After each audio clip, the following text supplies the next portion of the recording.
కల్లుగిస్తూ గౌడ సోదరులు ప్రమాదాలకు గురి కాకుండా ప్రభుత్వం సేఫ్టీ కిట్ ని తయారు చేసిందని కాటమయ్య రక్షణ కవచం కార్యక్రమంలో ముఖ్యమంత్రి రేవంత్ రెడ్డి అన్నారు. గౌడ సోదరుల సంక్షేమం అభివృద్ధి కోసం కాంగ్రెస్ ప్రభుత్వం కృషి చేస్తోందని తెలంగాణ మంత్రులు చెప్పారు. ఇక భవిష్యత్తులో ఏ గౌడన్న కూడా తాళ్ళలో ఈదులో ఎక్కేటప్పుడు చచ్చిపోవద్దు, ప్రమాదం జరగొద్దు అని చెప్పి వాళ్ళు ఒక నూతనంగా కనిపెట్టి ఈరోజు కాటమయ్య రక్షణ కవచం పేరు మీద 10,000 పంచిపెట్టడానికి ఈ కార్యక్రమాన్ని ఏర్పాటు చేసిండ్రు. మనస్ఫూర్తిగా ఆ టీంను కూడా నేను ప్రభుత్వం తరఫున అభినందిస్తున్నా.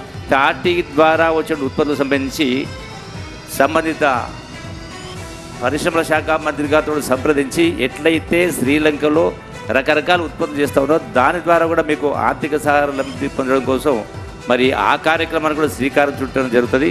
ఈ యొక్క గౌడ సోదరులకు IVF ఒక అధునాతన సంతానోత్పత్తి చికిత్స. అనేక దంపతులకు తల్లిదండ్రులు కావాలనే వారి కలను నెరవేర్చుకోవడానికి సహాయపడుతుంది. ఈ రోజే OSS ఫర్టిలిటీని సందర్శించండి. ఎన్ని అవకాశాలుంటే, ఎన్ని మార్గాలుంటే సంక్షేమ అభివృద్ధి కార్యక్రమంలో మీ అందరినీ కూడా భాగస్వామ్యం చేసి మీరు మీ కాళ్ళపై మీరు నిలబడే విధంగా చేసే కార్యక్రమం జరుగుతుంది.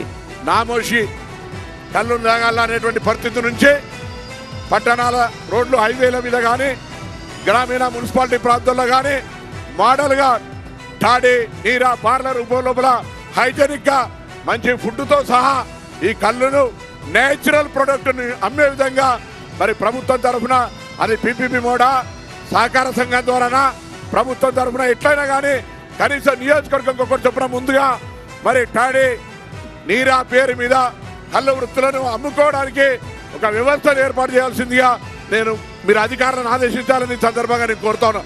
మీలో గీత కార్మికులకు సంబంధించి మీ కొడుకులను, మీ బిడ్డలను చదివిపిస్తాను నేపథ్యంలో చదువుకున్న తర్వాత ఈరోజు చెట్టెక్కమంటే ఎక్కరు. డిగ్రీలు చదువుకొని, పీజీలు చదువుకొని, ఇంజనీరింగ్ చదువుకొని ఉన్న అనేక మంది ఆ గీత కార్మికులకు సంబంధించిన వారి పిల్లల గురించి ఈరోజు పరిశ్రమలను ఏర్పాటు చేసుకోవాలి. ఆ పరిశ్రమల్లో వారికి ఉపాధి కల్పించాలి.